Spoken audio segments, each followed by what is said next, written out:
నమస్తే అండి. నేను మీ లక్ష్మీ చౌదరిని. వెల్కమ్ టు మిస్టీ మధురంలో Telugu audio stories. Brindavanam part 118తో మీ ముందుకు వచ్చేసాను. కథలోకి వెళ్ళే ముందు వీడియోకి లైక్స్, హైప్స్ ఇవ్వడం మర్చిపోకండి యార్. ఇక ఆలస్యం చేయకుండా కథలోకి వెళ్ళిపోదాం. ఆయు, ఇది ఎంజాయ్ ట్రిప్తో పాటు అడ్వెంచర్ ట్రిప్ కూడా కదా నాన్న అని అంటాడు. కరెక్ట్ నాన్న, కరెక్ట్గా గెస్ చేసావని శివ్ అంటుండగా ప్యారిస్ చేరుకోవడానికి ఫ్లైట్ ఆకాశంలోకి ఎగిరింది. అయితే ఈ అడ్వెంచర్ ట్రిప్లో మాకు కూడా భాగం ఉంటుందా నాన్న అని ఆశి అడుగుతుంది. ఇప్పుడే నీకెందుకు ప్రిన్సెస్ ఇవన్నీ? ఇప్పుడు మీరు ఎంజాయ్ చేయాల్సిన వయసు, ఎంజాయ్ చేయండి. ఎప్పుడు మీరు అడ్వెంచర్స్ చేయాలో అప్పుడు నేను చెప్తాను అని అంటాడు శివ్.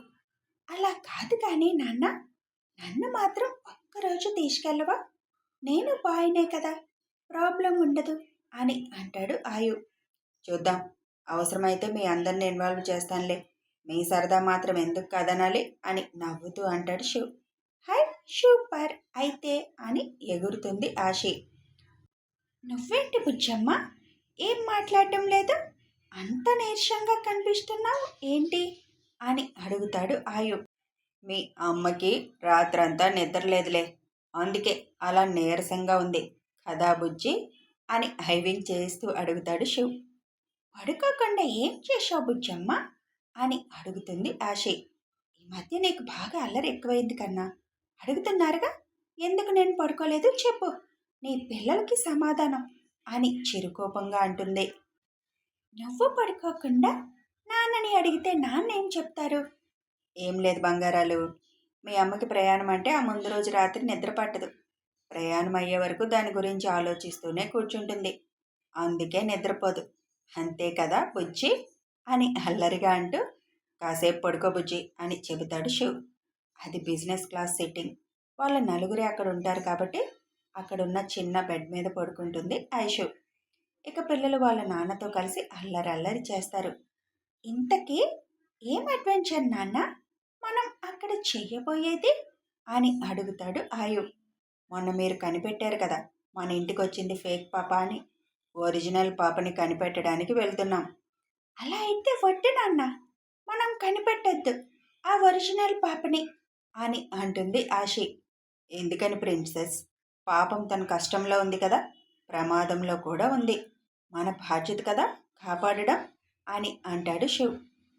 తనకి కూడా నువ్వంటే ఇష్టమైతే నాకు నచ్చదు అని మొహం చెట్లించుకొని అంటుంది ఆశి. హహా, తనకిష్టమైతే మనకెందుకు, ఇష్టం కాకపోతే మనకెందుకు, మన బాధ్యత తనని కాపాడడం, తర్వాత తనని వాళ్ళ నాన్నకి అప్పచెప్పడం, అంతవరకే మన బాధ్యత. ఎక్కువ చేసిందనుకో అప్పుడు మీ నాన్న తనకి ట్రీట్మెంట్ ఇస్తాడు తెలుసు కదా అని అంటాడు శివ్. సరేలే, తనేమన్నా ఎక్కువ చేస్తే మాత్రం మేం ఊరుకోం అని ఇద్దరు ఒకేసారి అంటారు. సరేలే, మీరు కూడా పడుకోండి కాసేపు, తెల్లవారే లేచారు కదా అని అంటాడు శివ్. నిద్ర రావట్లేదు అని వాళ్ళ నాన్నతో కబుర్లు చెప్పడం మొదలు పెడతారు. ఇద్దరు వాళ్ళు అడిగే ప్రశ్నలన్నిటికీ సమాధానాలు చెప్తూ ఉంటాడు శివ్. వీళ్ళని పాప ఉదయాన్నే లేచి ఈరోజు ఎలా అయినా శివాంశుని చూడాలి అని రెడీ అయిపోయి కిందకి దిగి వస్తుంది. ఈరోజు ఏదో తుఫాన్ వస్తుంది అంకుల్, ఈ ఫేక్ పాప కిందకి దిగి వస్తుంది అని అంటాడు చేతన్. ఏంటి బేబీ, ఇవాళ త్వరగా రెడీ అయ్యావు అని కిందకొచ్చిన పాపని అడుగుతారు రమేష్ గారు. ఏం లేదు డాడ్, ఇంట్లో ఉంటే బోర్ కొడుతుంది, రేవంత్ గురించి కూడా ఏ విషయం తెలీదు, మీరు కూడా ఏం చేయలేమంటున్నారు కదా, అందుకే నేనే ఏదన్నా ప్రయత్నం చేద్దాం అనుకుంటున్నాను అని అంటుంది. ఏం చేస్తావు ప్రయత్నం అని అడుగుతాడు చేతన్. అసలు ఏ స్టేషన్లో ఉన్నాడో కనుక్కుంటాను, ఈ సిటీలో ఎన్ని స్టేషన్లు ఉన్నాయో గూగుల్లో కొడితే తెలుస్తుంది కదా, దాన్ని బట్టి ఒక్కొక్క స్టేషన్కి వెళ్ళి రేవంత్ ఎక్కడున్నాడో కనుక్కుంటాను అని చక్కగా చెప్పేసి బాయ్ డాడీ, నేను టిఫిన్ కూడా బయటే చేస్తాను అని వెళ్ళబోతుండగా, అంకుల్ ఇవాళ మీరు నరసింహ గారిని కలవాలన్నారు, వెళ్తున్నారా అని అంటాడు చేతన్.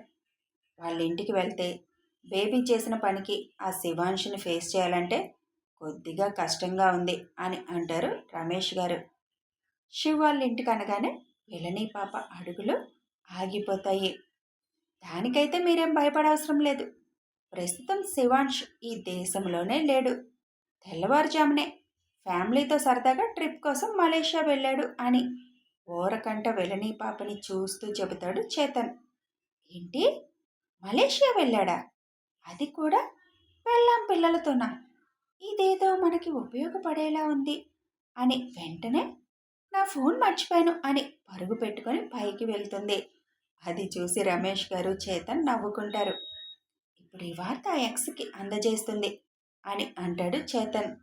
ఇప్పుడు మలేషియా వెళ్ళి పిచ్చి కుక్కల్లా మొత్తం తిరుగుతూ ఉంటారులే, ఒక్కొక్కరికి పులుసు కారుతుంది అని అంటారు రమేష్ గారు. ఒకవేళ ఈ ఫేక్ పాప్ కూడా వెళ్తానంటే హ్యాపీగా పంపించేద్దాం. ఇంట్లో పెట్టుకొని మనం అలా కూర్చోవడం కంటే బయటికి పంపించడమే మంచిది కదా. తిరిగి తిరిగి వాళ్ళే గూటికి చేరుతారు మళ్ళీ అని అంటారు రమేష్. చూద్దాం ఏం చేస్తుందో అని అంటాడు చేతన్.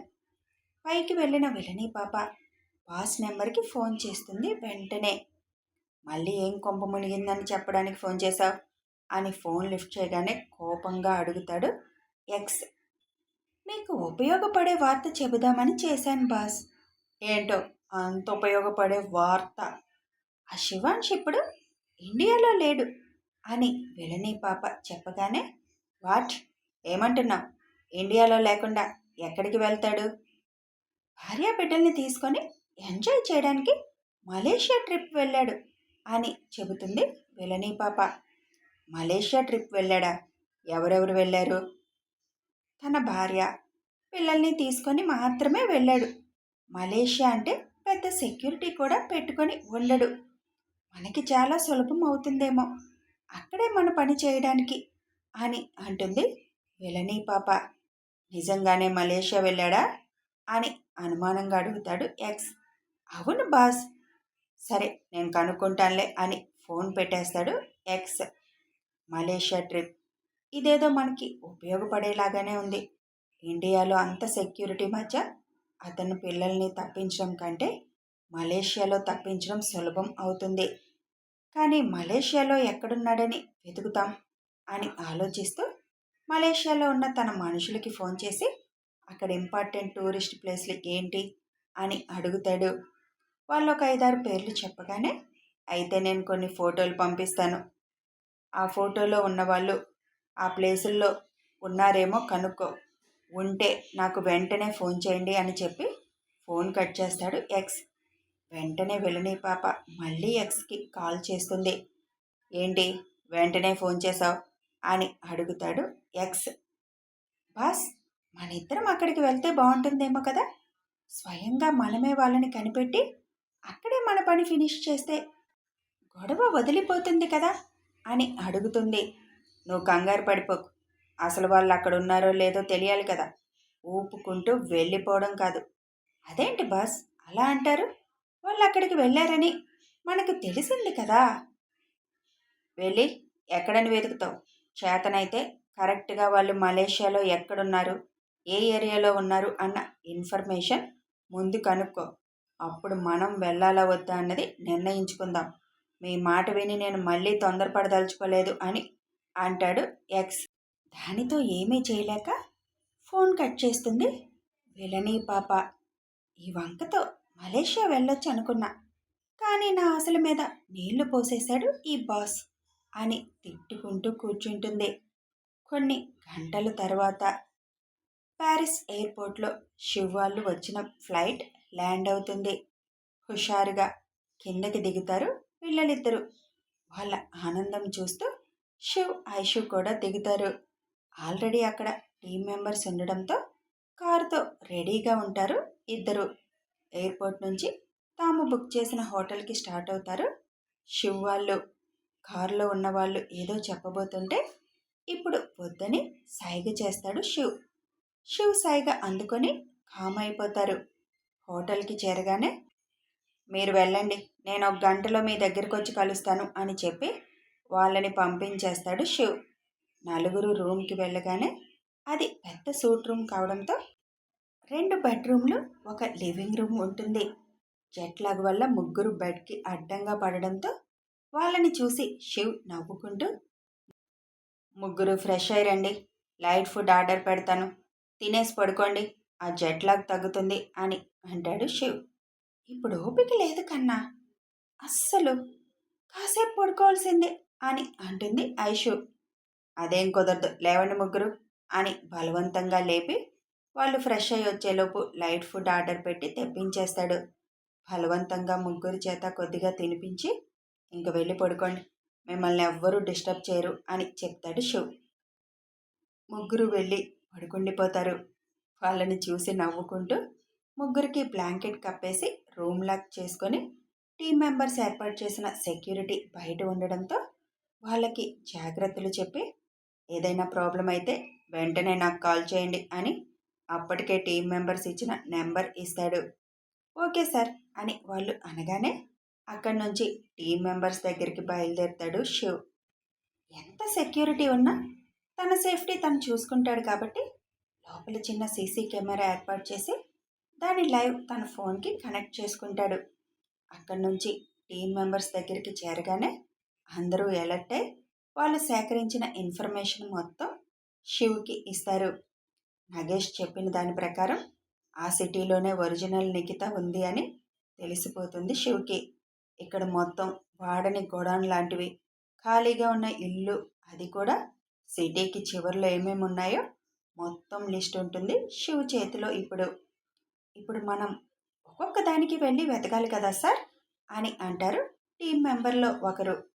వెంటనే ఇండియాలో నగేష్ దగ్గరున్న టీంకి కాల్ చేసి రేపు ఉదయం లోపు ఆ అమ్మాయి ఉన్న ఏరియా వాడు చెప్పింది నిజమా కాదా అన్నది కన్ఫర్మ్ చేయండి. వాడి నోటి నుంచి నిజం రావాలి. నేను ఒక లిస్ట్ మీకు వాట్సాప్ చేస్తున్నాను. అందులో ఉన్న ఏ ప్లేస్లో అమ్మాయిని ఉంచారు అన్నది వాడి నోటి నుంచి చెప్పించండి అని ఆ ప్లేసెస్ పేర్లు వాట్సాప్ చేస్తాడు శివ్. తనని చూస్తున్న టీం మెంబర్స్ని చూసి మనం ఎందుకు కష్టపడి ఒక్కొక్కటి వెతుక్కుంటూ వెళ్ళడం, టైం వేస్ట్ చేసుకోవడం, ఆల్రెడీ మన చేతిలో ఉన్నాడు, వాడి నోటితో వాడే చెప్తాడు, మీరు రిలాక్స్ అవ్వండి. ఇంకా ప్లాస్టిక్ సర్జరీ చేసిన డాక్టర్ వచ్చిందా, ఇంకా లీవ్లోనే ఉందా అడుగుతాడు శివ్. రాలేదు సార్. అయితే ఇంకా ఆవిడ గురించి మనం ఆలోచించడం కూడా వేస్ట్.